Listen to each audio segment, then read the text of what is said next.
नमस्कार, नमो बुद्धाय, जय भीम। मैं धीरेन्द्र कुमार और आप देखना शुरू कर चुके हैं द बुद्धिस्ट टाइम्स टीवी की एक्सक्लूसिव रिपोर्ट। इस वक्त मैं महाबोधि महाविहार मुक्ति आंदोलन बिहार के बोध गया में दो मुहान स्थित आंदोलन में मौजूद हूं और स्क्रीन पर इस वक्त जो शख्सियत हैं, आप वैसे तो किसी परिचय के मोहताज नहीं, लेकिन फिर भी हम आपको बता दें, जो ऑल इंडिया बुद्धिस्ट फोरम है उसके लीडर आकाश लामा जी हैं और इनके नेतृत्व में जो आंदोलन चल रहा है, आज आंदोलन का 67वां दिन है। आज के पूरे दिन को लेकर के और विशेष रूप से जो 67 दिन कैसे बीते और क्या क्या उपलब्धियां रही उन पर भी बात करेंगे। तो सबसे पहले सर, द बुद्धिस्ट टाइम्स भी तो आपका स्वागत करता है। बहुत बहुत साधुवाद। द बुद्धिस्ट टाइम्स को बहुत बहुत साधुवाद और आपके दर्शकों को सभी को नमो बुद्धाय, जय भीम। आपको भी। और आप 1.5 महीने से मैं देख रहा हूँ आपको, आप डटे हुए हैं। यहाँ से आप लाइव प्रसारण भी कर रहे हैं। काफ़ी उपासक उपासिका, इवन भिक्खु भिक्खुनी, लामा, सभी से आप इंटरव्यू ले रहे हैं। तो आपको बहुत बहुत साधुवाद। आपके द्वारा ही, आपके जो हमारी जो बहुजन चैनल है, इनके द्वारा ही अभी ये भी देश के कोने कोने में ये बीटी एक्ट क्या है, कम से कम ये तो जान पाए हैं। आपको बहुत बहुत साधुवाद। सर, जैसा कि सबसे पहले मेरा सवाल तो यही रहेगा कि आज आपका तबीयत स्वास्थ्य ठीक नहीं रहा, जिसको लेकर के आंदोलन में काफी चर्चाएं भी रही। देखिए, अभी तबीयत है, अभी वेदर चेंज का भी है। यहाँ पर ठंडे महीने शुरू किए थे, अभी गर्म महीना शुरू हो गया। तो है, फिर हम जिस एटमॉस्फेयर में रहते हैं वहाँ पर एनीवे ये आंदोलन है। अचानक से फिर से मेरा तबीयत ख़राब हो गया था। अभी मैं स्टेबल हूँ, अब खुद को स्ट्रांग रख रहा हूँ और घबराने की बात नहीं है। लेकिन थोड़ा वीकनेस आ गया था, काफ़ी दिन भी हो गया है, तो इसमें घबराने की बात नहीं है। मैं एकदम फिट हूँ। सर, जैसा कि आंदोलन चूंकि सिर्फ देश का ही नहीं बचा है, पूरे विश्वव्यापी आंदोलन हो चुका है। महाबोधि महाविहार को पंडे पुजारियों से मुक्त करा करके बौद्धों को सौंपने की ये जो मांग है, वो सिर्फ अब बौद्ध गया की नहीं बची है, पूरे विश्व की हो चुकी है। और पूरे विश्व से आवाज आ रही है कि महाबोधि महाविहार बौद्धों को सौंपा जाए। तो इस बीच में सर, जैसा कि आज 19 अप्रैल है और आंदोलन का 67वां दिन पूरा हो चुका है, तो जो हमारे दर्शक हैं वो जानना चाहते हैं कि जो 67वां दिन रहा, आज तक की जो उपलब्धियां हैं उनके विषय में सर बताएं। देखिए, 67 दिन हो गया है। आप उपलब्धि अब पूछ रहे हैं। उपलब्धि यही है कि हमारे धर्म के जितने भी है लोग हैं, कम से कम सचेत हो गए हैं कि बोध गया में क्या हो रहा है। जो जब हम लोग ने 3 साल पहले ये आंदोलन शुरू किया था, मेन इंटेंशन ही यही था, क्योंकि हमारे लोग ही 70% लोग नहीं जान रहे थे यहाँ क्या चल रहा है। तो उपलब्धि तो मैं ही बताऊंगा, और इस धरने के मार्फत कम से कम सरकार का ध्यान आकर्षित कर पाए, क्योंकि हम लोग इतनी दो बड़ी रैली की है, इतनी ज्ञापनें दी, नेशनल माइनॉरिटी कमीशन के साथ इतनी बार मीटिंग हुई है, नेशनल माइनॉरिटी कमीशन के चेयरमैन आए, लेकिन सरकार संज्ञान में नहीं ले रही है। कम से कम ये उपलब्धि तो हुई, बौद्धों के इतिहास में कम से कम पार्लियामेंट में महाबोधि मुक्ति के लिए बात उठी। सिर्फ एक संसद में नहीं, कई सारे संसदों ने बात उठाई, विभिन्न राजनीतिक पार्टियों ने उठाई। इसी प्रकार से बिहार की विधानसभा में भी पहली बार इतनी आवाज़ें उठी।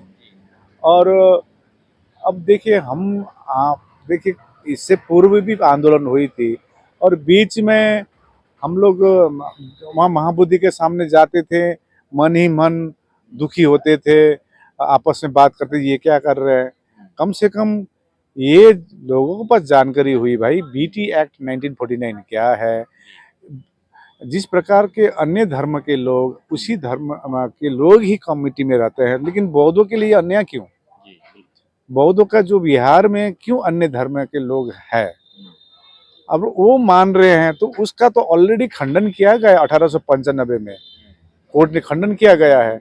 लेकिन अब कम से कम ये उपलब्धि तो हुई ना, लोग जान रहे हैं। कब सरकार, अब हम तो इसी इंतजार में बैठे हुए हैं कि सरकार कब एक परमानेंट सॉल्यूशन कराएगी, तो हम इसी इंतजार में बैठे हुए हैं और देखते हैं कितने दिन और वेट करना पड़े।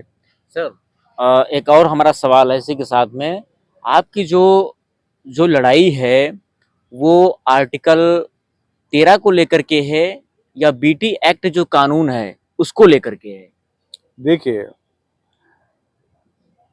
भारत के संविधान में जी आर्टिकल 25 से 28 तक जी आप पढ़िएगा तो क्लियरली आपको मालूम चल जाएगा कि उस पूरा आर्टिकल 25 से 28 तक का उल्लंघन है, जी क्योंकि उसमें जो धार्मिक स्वतंत्रता होती है वो नहीं दिख रहे वहाँ पर। यहाँ पर जो एक लौता बचा हुआ सबसे पवित्र जगह है बौद्धों का, पूरे संसार को मालूम है। जी और आप जो आर्टिकल 13 की बात कर रहे हैं उसमें तो क्लियरली लिखा है कोई भी कानून 26 जनवरी 1950 से पूर्व का कानून शून्य होती है।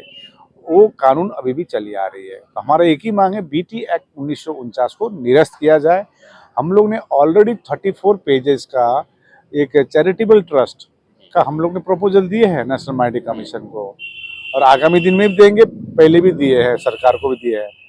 उसी आधार पर ही ये संचालन हो। सरकार, अभी तो हम चेयरमैन भी हमारा बुद्धिस्ट होना चाहिए। सरकार के तरफ से कोई रहे, कोई एक निगरानी में रहेगा, डीएम रहे, कोई रहे, लेकिन पूरी कमेटी में चेयरमैन से लेकर सभी 9 के 9 बुद्धिस्ट हो। और हम लोग ने जो प्रपोजल ऑलरेडी दिए हैं उसमें क्लियरली सब कुछ लिखा गया है। अब वहाँ पर इस committee should be consist of Buddhist only, that is our main demand. Sir सवाल महत्वता इसलिए बढ़ जाती है क्योंकि जो आर्टिकल 13 है और आप जो आर्टिकल जो 1949 है जो बीटी एक्ट है इसको लेकर के, क्योंकि इससे पहले जो आंदोलन हुआ भदंत नागार्जुन सुरेश ससाई जी के द्वारा महाबोधि मुक्ति आंदोलन को मुक्त कराने के लिए, तो उनकी लड़ाई जो सुप्रीम कोर्ट में वो गए उसको लेकर के तो वो उन्होंने जो है बीटी एक्ट के बारे में जिक्र किया है या फिर आर्टिकल 13 के बारे में?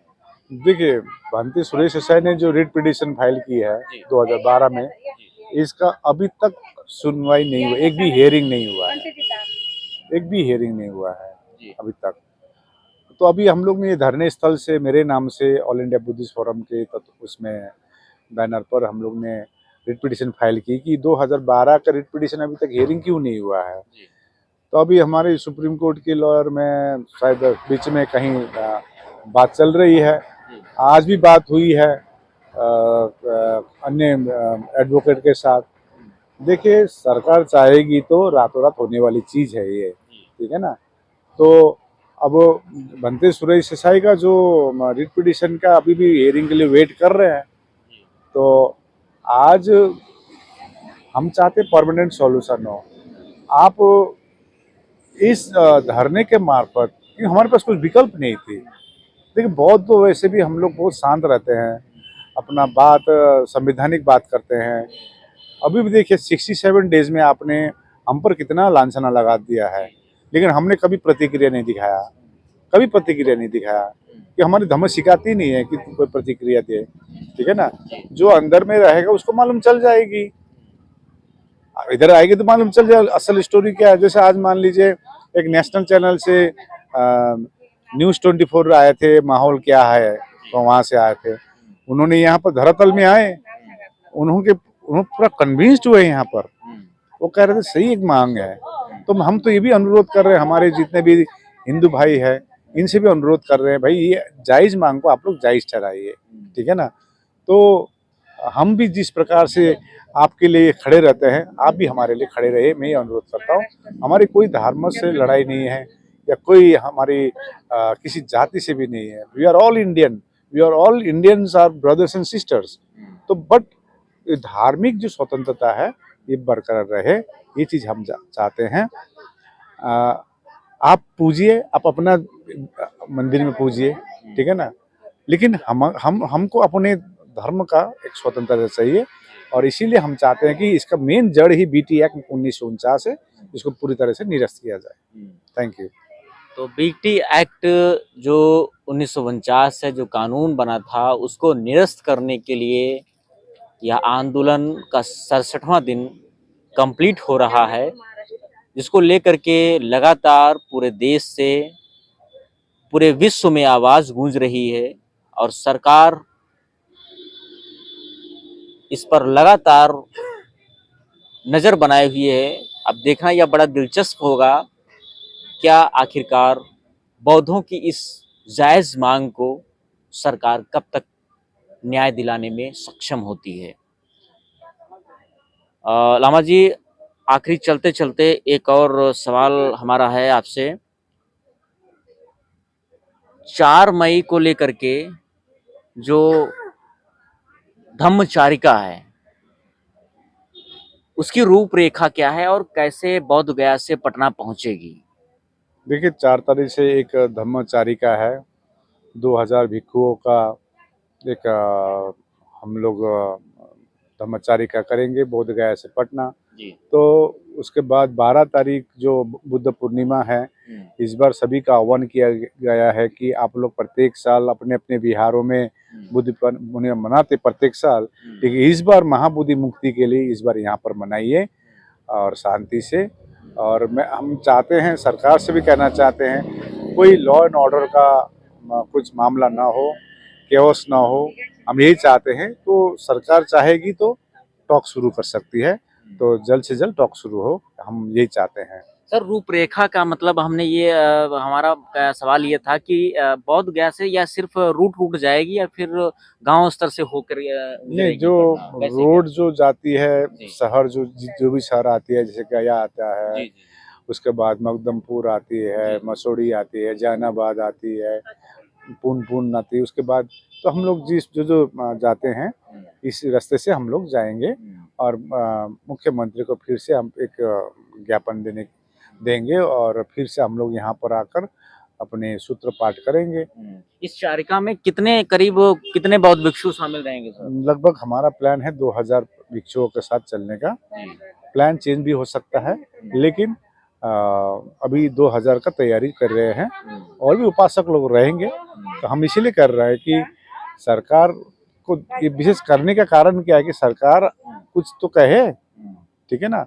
अब खाली प्रेशराइज करके एफआईआर करना, ये करना, तो ये बहुत अभी नहीं सहेगा इस मामले के। धम्मचारिका को लेकर के आप बिहार चुनाव में खलबली मचाने वाले हैं।